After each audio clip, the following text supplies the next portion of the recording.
Yo, Kirara. Maraming salamat sa pag-click sa upload natin ngayon. Bago natin simulan, paki-like mo naman ang video. Na-like mo na? Maraming salamat.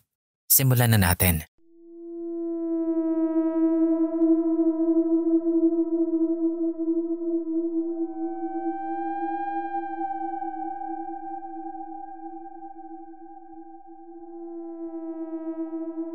Hi Kira. Share ko lang yung ghostly encounter ko sa'yo. Sana marinig ko to sa Spotify. Salamat. Nangyari to noong mga 10 or 11 years old pa lang ako. Siguro mga taong 2005 or 2004. Sabado nun. Summer break pa. Yung ate ko, college student siya nun. Tapos student assistant din. So kaya kahit bakasyon, kailangan niyang pumunta sa school para maglinis. Nung araw na yon, isinama niya ako para may kasama siya habang nililinis niya yung biology lab sa 3rd floor. Yung school nila, sobrang luma na. Natatag daw ito, 1600s pa. Ginawa daw yon para gawing paaralan ng mga ulilang Kastila dito sa Pilipinas. As in, siya po ang pinakamatandang girls' school sa buong mundo. Kaya gets mo na kaagad kung gaano kaluma yung vibes nito.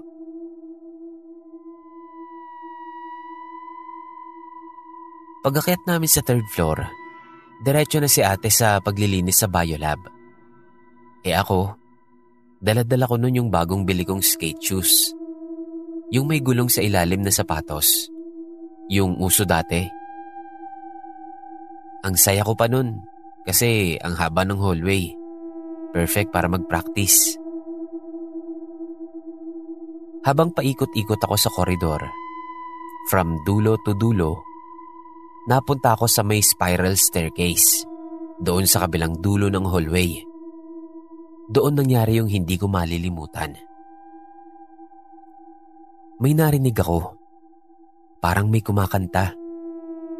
Hindi lang basta kanta. Parang koro. Collective siya. Sabay-sabay. Pero may isa sa kanila na sobrang taas ng boses. Parang pang-opera. Tapos may piano sa background. As in buo yung tunog. Klarong-klaro ko itong napapakinggan. Nakakapanindig balahibo. Hindi ko maintindihan yung lyrics nila. Parang Latin. Basta ibang lengguwahe. Hindi ko na masyadong pinansin yun. Kasi iniisip ko, baka may choir practice lang. Catholic school din kasi yun. So parang normal lang yun. So sige lang ako sa paglalaro. Mga bandang 2:00 ng hapon, tapos na kami ni ate. Pa-exit na kami ng school. Habang naglalakad kami palabas, tinanong ko si ate. May nagpa-practice pala ng choir kanina. Narinig mo? Bigla siyang napatigil. Tapos tinignan ako ng seryoso. Ano? Tayo lang tao sa building kanina. Walang pasok ngayon. Bigla akong kinilabutan. As in literal. Nanlamig yung buo kong katawan. Hanggang ngayon, yun pa rin yung pinaka-creepy na karanasan ko. Hindi ko talaga malilimutan yung mga boses na narinig ko mula sa hagdan. May iba pa po akong kwento, pero sa susunod na lang.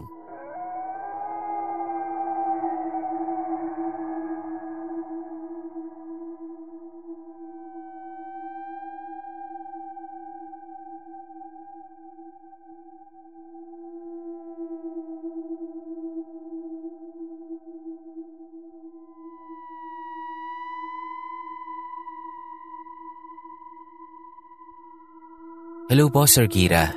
Ako po si Alex. Matagal na po akong nakikinig sa podcast nyo.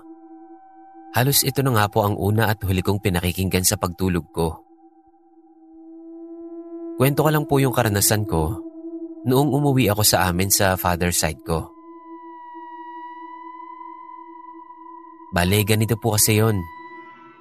Sa nanay ko po ako lumaki, since hindi naman po nagsama ang nanay at tatay ko. Dahil may kanya-kanya na po kasi silang pamilya noong nabuo ako. Wala din po akong kapatid na buo, puro half lang po both sides. Ito pong pangyayari na to ay nangyari last year.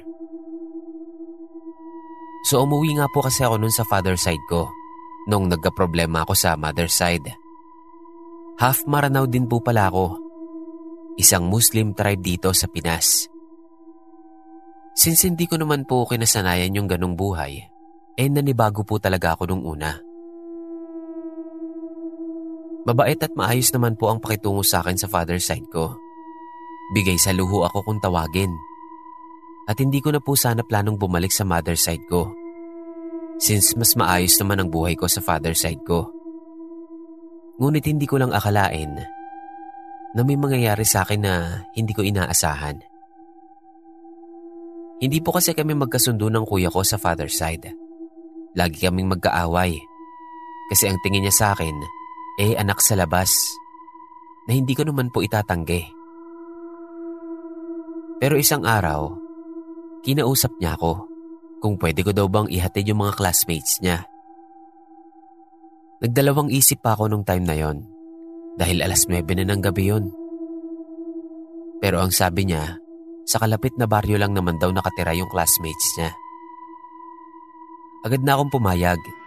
Akala ko rin kasi nun, magkakaayos na kami nung time na yon. Bale, nakamotor po ako nun. Angkas ko yung 2 classmates ng kuya ko. Habang binabagtas namin yung daan papunta sa baryo kung saan sila nakatira, napansin ko na dadaan kami sa mahabang daan na walang kailaw-ilaw. Bale, manggagaling lang yung liwanag sa headlight ng motor ko.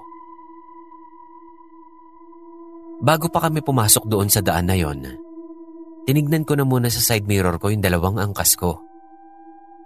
At napansin ko na yung nasa pinakadulo ay walang muka. May ulo siya pero wala siyang muka, Boss Kira. Kinusot-kusot ko pa yung mata ko nun kasi naisip ko baka namamalik mata lang ako. Pero hindi, ganun pa rin. Imposible namang hindi ko maaninag yung mukha niya. Nasa ilalim pa kami ng poste ng ilaw nun. Hindi ko na po sinabi yon dahil alam kong magkakatakutan lang kami. Paglagpas namin sa kalsadang walang ilaw, bumaba na sila sa malapit na store at sasakay na lang daw sila ng tricycle. Nagpasalamat naman po sila sa akin at agad na rin akong bumiyahe pa uwi. Habang pauwi ako, ramdam ko pa rin na mabigat yung motor ko. Para bang hindi ako nawalan ng angkas. Agad kong ibinaba yung side mirror ko at ihinarurot ko na yung motor pa uwi.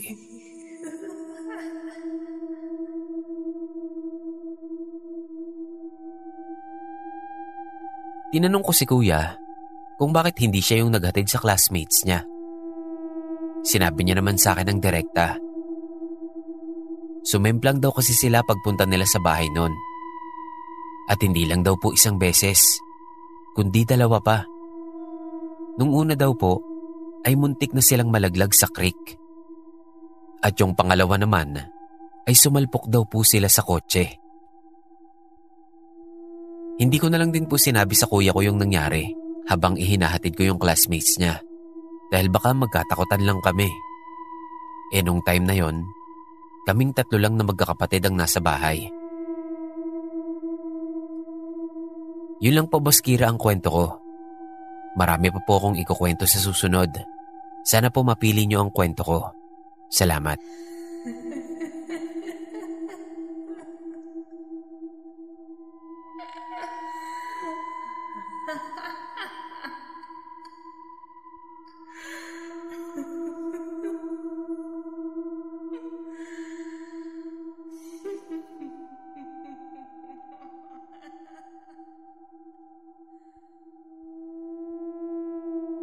Good evening po, Sir Kira, at sa lahat ng mga kapwa ko Kirara.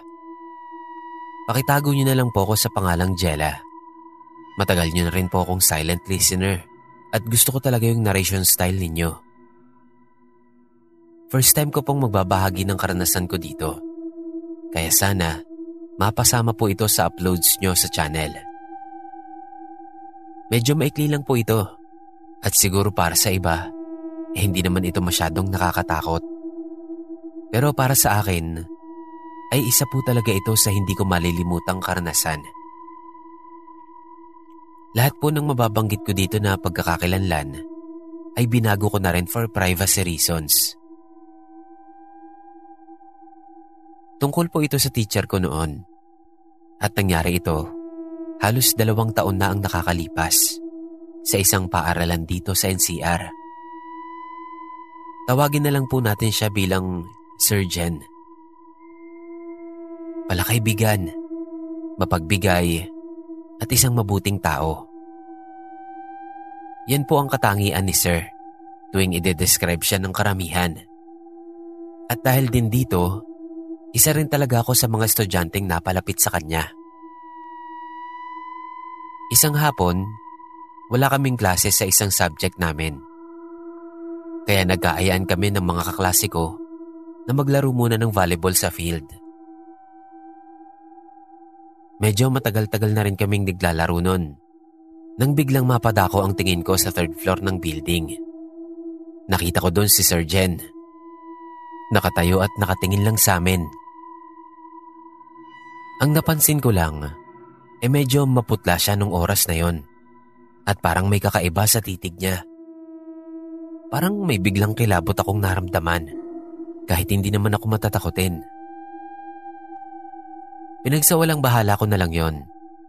Kahit ang alam ko, ilang araw nang hindi pumapasok si Sir dahil may sakit siya. Baka kako okay na siya nun. Hindi ko na lang muna sinabi yung nakita ko at nagpatuloy na lang sa paglalaro. Nung nag-uwian, nabanggit ko sa mama ko ang nangyari kanina at kumunot yung noo niya. Ang sabi niya, parang hindi niya naman nakitang pumasok si Sir kanina. Employer rin kasi yung mama ko sa school. Ang sabi na lang ni mama, tatanungin niya na lang daw sa chat si Sir. Maya-maya lang, sabi sa akin ni mama, nag-reply na daw si Sir Jen at kinumpirma na ito na hindi pa nga daw siya pumapasok dahil masama pa rin ang pakiramdam nito. Biglang nanlaki ang mga mata ko sa narinig ko. Sigurado naman ako sa nakita ko dahil pinakatitigan ko pa siya nun. May bali-balita na rin ng pagpapakita ng doppelganger sa school. Pero hindi ko naman inaasahan na makikita ko rin ito kasi wala naman akong third eye kahit na malakas akong makaramdam. Makalipas lang ang halos 3 linggo, nagimbal po kaming lahat ng biglaang dating ng balita sa amin. Nawala na daw si Sir Jen. Hindi ko na lang po sasabihin yung ikinamatay niya. Pero nakakalungkot lang kasi saka ko lang na-realize na pangitain na pala yung nakita ko. Pero wala man lang akong nagawa. Sa ngayon, hinihiling ko na lang na sana kung nasaan man siya, ay payapa na ang kaluluwa niya. Yun lang po. Thank you po in advance kung mapipili man itong storya ko. May ilan pa po akong karanasan sa paranormal. Pero sa susunod na lang po, pag nagkaroon ulit ako ng time.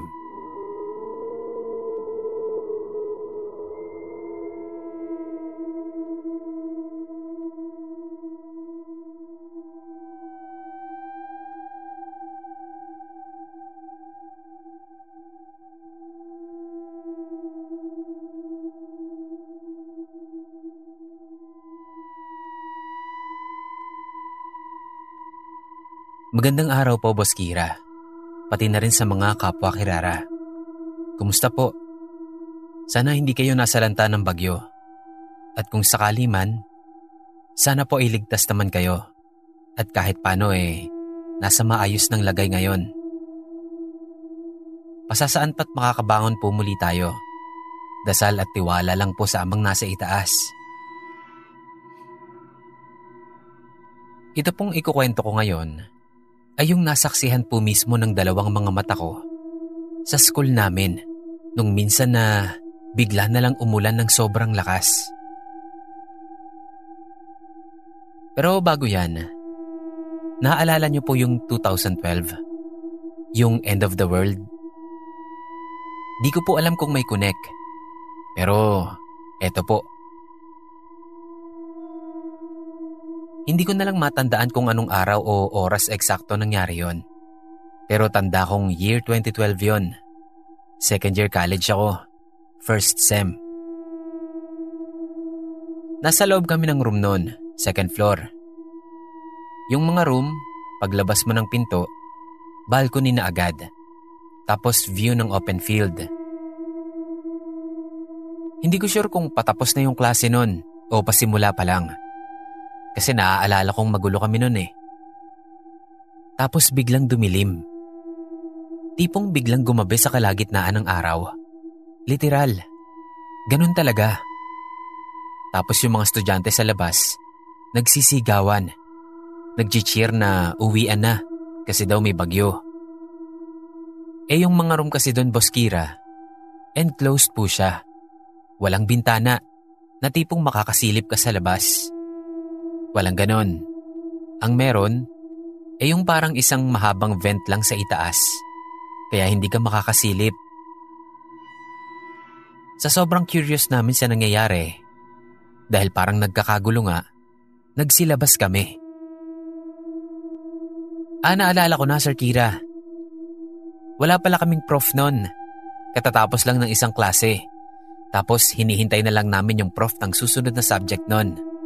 Yun pala. So balik po tayo sa kwento. Sorry po, medyo magulo akong magkwento. Matagal na kasing nangyari. Kaya ang hirap ng alalahanin ng ibang detalye. So yun nga, naglabasan kami ng mga kaklase ko. Nagulat ako sa bumungad sa amin kasi biglang sobrang dilim ng langit. Eto ha, imagine nyo po na may pinapanood kayong time-lapse. Maaraw na umaga, tas unti-unting dumidilim yung langit dahil sa namumuong bagyo o sobrang itim na ulap. Ganyan po yung nakita namin nun. Pero yun, nangyayari in real time.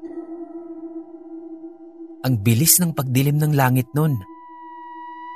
Tapos, kumidlat ng napakalakas. Yung mararamdaman mo yung yanig. Tapos biglang buhos ng sobrang lakas na ulan. As in, dama mo yung bigat ng pagbuhos nito. Kasi ang lakas ng tunog. Wala halos magkarinigan sa amin. Ang nakakapangilabot lang po doon ay yung nakita ko nung kumidlat ng sunod-sunod. May nakita po kong maiitim na tao na parang usok lang sa buong paligid ng school. Nakatayo po sila sa kung saan-saan. Sa baba, sa field, sa kalsada, pati po sa floor kung nasaan kami nun. 3 sunod-sunod na pagkidlat po yun. Kaya 3 beses ko ring nakita yung maiitim na usok na parang tao sa paligid naming lahat. Natulala po ko nun. Kasi mabilis lang eh. Hindi agad nagproseso sa utak ko. Naglinga-linga ako sa paligid. Wala. Parang normal ang lahat. Saktong kumidlat ulit habang inililibot ko ang tingin ko. Yung pag-flash ng liwanag ng kidlat, nakita ko ulit sila. At parang mas marami na. Doon na unti-unting nag-sink in sa utak ko yung mga nakita ko. Ano yun?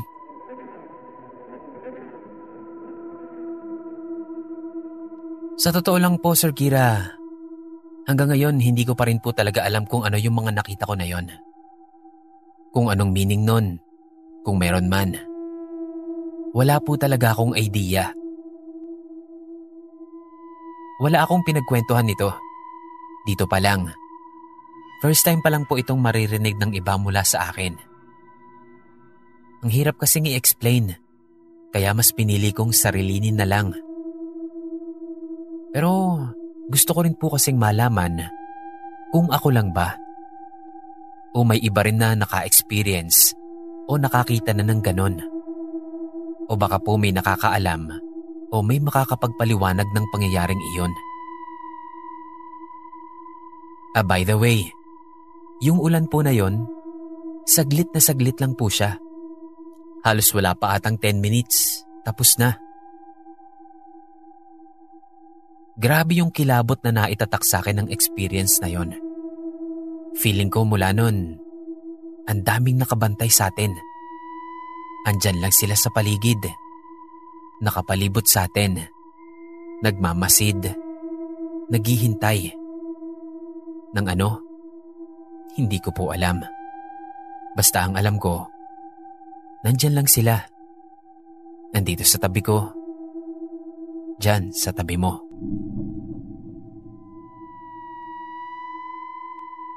Ayan lang, Sir Kira. Bago ko po pala tapusin, gusto ko lang paalalahanan ng lahat.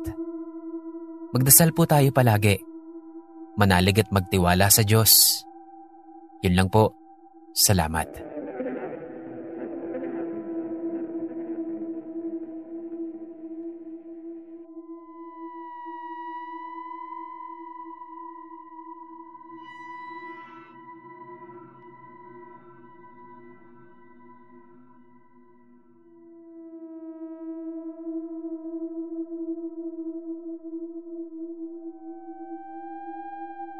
Daryl na lang po ang itawag niyo sa akin, Boss Kira. Not so silent listener po from Bataan. Kwento ko lang yung experience namin ng mga kaibigan ko. Grade 6 po ako nung huminto ako sa pag-aaral para makabawas sa pasanin ng mama ko at makatulong imbes. Yung taon din po kasi na yon, iniwan kami ng tatay ko dahil sa sakit niya. 5 po kaming magkakapatid at ako po ang panggitna. Nagbigay daan po ako para sa 2 kong kuya na malapit na rin naman pong makapagtapos nun. Yung panganay po namin, graduating na ng college. 3rd year naman yung pangalawa. Yes po, malaki ang agwat ng edad namin sa mga kuya namin. 13 pa lang po ata ako nun, kaya hindi rin ako nakapagtrabaho. Sa bahay lang ako, tumutulong sa mga gawain. Minsan napapasama sa mga kaibigan na mga lakal. Pero syempre, bata pa rin naman ako nun, kaya madalas pa rin akong gumala at maglaro. Madalas naming puntahan ng mga kaibigan kong hindi rin nag-aaral, sa manggahan sa likod ng school namin, kung saan ako nag-aaral. Ang akala nga namin noon, walang may-ari doon. Kasi never naming nakita na may tao doon. Meron lang maliit na bahay, pero palaging wala talagang tao. Kaya nga din lagi kaming nagpupunta doon kasi walang sumasaway sa amin. Ang galing nga nung manggahan na yon, parang laging season. Di nauubusan ng bunga. Pag napapasobra kami ng kuha, inilalako namin yun sa mga bahay-bahay. Hanggang isang araw po, nahuli kami ng may-ari. Sinigawan kami at pinagmumura. Takbuhan kami ng mga kasama ko. Mabuti na nga lang at matanda na. Hindi kami inabutan. Doon lang namin nalaman nun na may-ari pala talaga nung manggahan na yun sa likod ng school. Nagbalipas lang kami ng 2 araw. Balik na naman kami sa manggahan. Pero sa pagkakataon na yon, tila ba inabangan na talaga kami nung matandang may-ari. Naaktuhan kaming nasa itaas ng puno. Hindi na kami nakapiyok. Hindi kami makababa kasi may hawak siyang pamalo. Siyempre ayaw naman naming mahampas. Natakot kami sa kanya kasi nanlilisik yung mga mata niyang nakatingala sa amin. Parang namumula pa nga. Binilangan niya kami. Kung hindi daw kami bababa, ay aakyatin niya kami. Nataranta kami nun. Pagkabilang niya ng 2, nagsimula na siyang kumapit sa puno.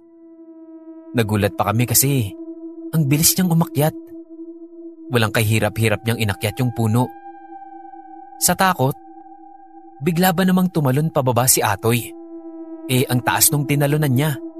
Mas mataas pa sa pwesto namin ni Joey. Ang lakas ng lagapak niya sa lupa. Nahirapan siyang makabangon. Yung sigaw niya ng aray, parang malakas na ire. Aray ko. Tuloy ay siya ang naging target ng matanda. Tumalon din ito pababa ng puno. Tapos ay hinila sa paa si Atoy. Pero nagtaka kami kasi hindi niya mahila-hila si Atoy. Para siyang bigat na bigat. Unti-unti na rin kaming bumabano ni Joey. Tapos bigla niyang ipinagbabato yung mga nakuha niyang mangga doon sa matanda. Kaya ginaya ko na rin. Pero hindi nito iniinda yung pagbato namin. Focus siya doon kay Atoy. Napilit niyang hinihila. Binubuhat pa niya pero hindi niya talaga matinag. Hindi makapalag si Atoy kasi sakit na sakit pa rin siya sa pagkakahulog niya. Tapos nagulat kami sa reaksyon ng matanda nung ibato ni Joey yung plastic ng asin sa kanya. Naubos na pala kasi yung hawak niyang mangga. Kaya iyon na yung ipinukol niya sa matanda. Kumawit yun sa isang sanga, kaya sumabog yung asin pababa. Sapul yung matanda. Sumigaw siya na nasasaktan. Ang sakit din sa tenga nung sigaw niya. Nagkatinginan kami ni Joey. Tapos ay nagmamadali na kaming bumaba ng puno. Nakita ko pa nun na parang umuusok yung katawan ng matanda bago siya nagtatakbo papasok ng bahay niya habang nagsisisigaw pa rin. Pinagtulungan na naming binuhat si Atoy. Saka kami nagtatakbo palabas ng manggahan. Tumambay muna kami nun sa waiting shed sa may tabing kalsada bago kami nagsiuwi. Hindi pwedeng umuwi ng bahay na pipilay-pilay si Atoy kasi siguradong papagalitan siya. Baka nga magulpi pa. Kaya naman hinintay muna namin na umayos-ayos yung pakiramdam niya at makalakad na siya ng maayos-ayos ng konti bago kami nagsiuwi sa kanya-kanya naming bahay. Doon namin napagkwentuhan yung nangyari sa matanda. At sa nakita naming yon, malakas ang hinala namin na aswang ito o kung anumang kampon ng kadiliman. Nito ko lang din nalaman, kakapakinig ko sa mga kwentong horror, na kaya din pala hindi niya mabuhat o mahila man lang si Atoy ay dahil sa kalamansi. May baon kasi siyang kalamansi lagi sa bulsa niya kapag nagpupunta kami doon. Oo, Boss Kira. Hindi ko alam sa trip ng taong yon. Pero gustong-gusto niyang isinasawsaw sa kalamansing may sili yung mangga. Mapahinog man yan o hilaw. 2 taon akong natigil sa pag-aaral. Kasi si Kuya, nahirapang makahanap agad ng trabaho pagka-graduate. Inako lang ng tito ko sa Maynila yung pag-aaral ko. Kinuha niya ako, kaya dito na ako nakapagtapos ng pag-aaral. Habol ko na lang din, Sir Kira. Sabi nila Atoy, hindi na daw nila ulit nakita yung matandang yon. Kahit nung nagsibalik eskwela na sila. Tas parang 1 taon lang daw ata, tinayuan na ng commercial building yung manggahan sa likod ng school.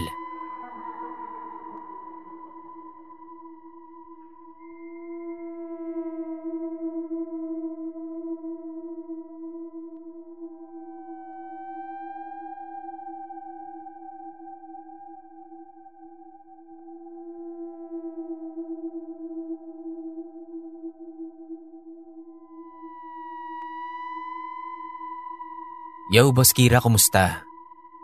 Ako po si Leng ng Navotas. listener po from Spotify. Kwento ko lang itong naranasan ko noong nag-aaral pa ako sa probinsya namin. Third year high school ako nito. Wala pa yung K-12 nun. Tuwing hapon, pagkakagaling ko sa school, lagi kong nadadaanan yung magandang bahay. Malawak ang bakuran nun at maraming puno. Pero palaging malinis yun. Ang sipag kasi ng matandang babae na nakatira doon. Na ang akala ko pa nung una ay katiwala o katulong lang doon. Nakilala ko siya nung mag-apply ako bilang tagalinis sa bahay niya. May isang buwan din na hindi ko siya nakita na naglilinis o nagwawalis-walis sa bakuran niya. Tapos isang araw, nakita kong may nakapost na hiring sa labas ng gate niya. Hiring, stay out na helper. Ilang araw ko ding nadaanan yon. Kaya sabi ko, pag nakita ko pa ulit, mag-a-apply na ako. Pandagdag baon din ka ako. At ayun na nga. Nag-aalangan pa si Nanay Mia na tanggapin ako. Kasi nga high school pa lang ako nun. Pero sabi ko, pandagdag baon ko. At masipag naman kako ako. At isa pa, half day lang din naman ang pasok ko. Kaya ayun, naawa naman siya. Kaya tinanggap na rin ako. At dun ko na nga nalaman na siya pala yung may-ari ng property na yon. Dala ng katandaan ay hindi niya na kinakaya yung dami ng gawaing bahay ng mag-isa. Kaya kinailangan niya na ng katulong. Hindi naman mabigat yung trabaho. Literal na gawaing bahay lang talaga. Kailangan lang mapanatiling malinis ang loob at labas ng bahay. Kumikilos-kilos pa rin naman si Nanay. Kaya di ko daman na nagtatrabaho ko. Sa ilang araw na pangangamuhan ko kay Nanay Mia, doon ko nalaman na sobrang bait pala ng matanda. Wala itong kasama sa buhay, kundi yung alaga niyang pusang si Hiro. Kasi yung mga anak niya, nasa Maynila. May kanya-kanyang buhay na. Paminsan-minsan lang din siyang dinadalaw. Yung asawa niya, nauna na daw sa kabila. Hinihintay niya na lang din daw ang oras niya. Sa panahon ng paninilbihan ko sa kanya, ay napalapit ako kay Nanay Mia, pati na rin kay Hiro. May 2 buwan na ako nun kay Nanay Mia nung magkasakit ako. 1 linggo akong hindi nakapunta sa kanya. Nag-aalala ako sa kanya, kaya nakisuyo ako kay Mama na bisitahin si Nanay at sabihin na may sakit ako, kaya hindi ako nakakapunta sa kanya. Hapon na nang makabalik si Mama. May dalang gamot, padala daw ni Nanay. Yun pala, nagpresenta din si Mama na siya na muna ang hahalili sa akin habang may sakit ako. Sabi ni Mama, sayang din daw kasi yung araw. At saka naaawa din siya sa matanda nung nakita niya. Kasi nga matanda na, tapos mag-isa lang sa buhay. 3 araw ng trangkaso ko. Madaling araw. Lagnat na lagnat ako. Nanaginip ako noon. Andun daw ako sa bahay ni Nanay Mia. Nagwawalis sa bakuran. Nakita ko si Nanay sa may veranda. Kaya nilapitan ko siya. Sabi niya sa akin, aalis na daw siya. Pupunta na ng Maynila kasama ng anak niya. Tapos noon nagising na ako. Lungkot na lungkot ako sa napanaginipan ko noon. Kaya kinabukasan, kinumusta ko siya kay Mama. Sabi ni Mama, na ospital daw ang matanda. Dinala sa Maynila ng anak niya para doon ipagamot. Kasi bigla na lang daw itong bumagsak at nawalan ng malay. Alalang-alala ko noon kay Nanay. Pero pagaling naman na ako noon, kaya mapapalitan ko na ulit si Mama. Nung 5 araw ng trangkaso ko, pagaling na ako noon. Magaan na yung pakiramdam ko. Hindi lang ako pinayagang pumasok pa ni Mama. Magpahinga daw muna ako. Nanaginip ako kinagabihan noon. Nakita ko si Nanay sa bahay niya. Nagwawalis sa bakuran. Kumaway ako at lumapit. Niyakap ako ni Nanay Damang-dama ko yung yakap niya nun. Tapos, biglang hawak niya na yung pusa niyang black na si Hiro. Ibinibigay niya raw sa akin. Alagaan ko raw mabuti para sa kanya. Tapos, nagising na ako nun na umiiyak. Hinanap ko agad si mama, pero wala pa pala siya. Hindi pa nakakauwi.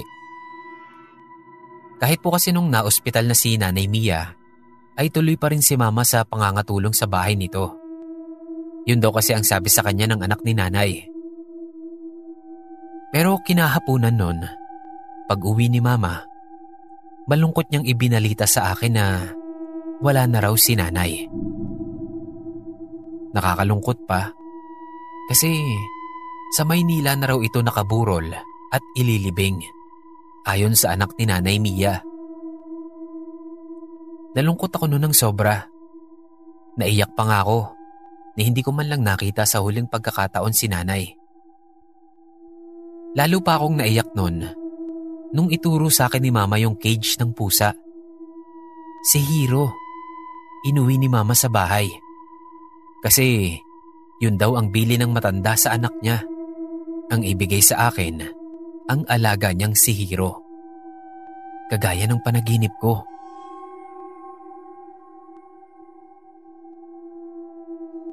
Hanggang makatapos po ako ng high school, ay palagi ko pong tinatanaw-tanaw ang bahay ni Nanay Mia sa tuwing madadaan ako doon. Umaasa na kahit isang beses ay magpapakita siya sa akin. Pero hindi po nangyari yun. Si Hiro naman po, after 2 years ng pagsasama namin, ay sumunod na rin siya kay Nanay Mia. Matanda na rin kasi yung pusa na yon. Pero minahal ko po siya ng husto.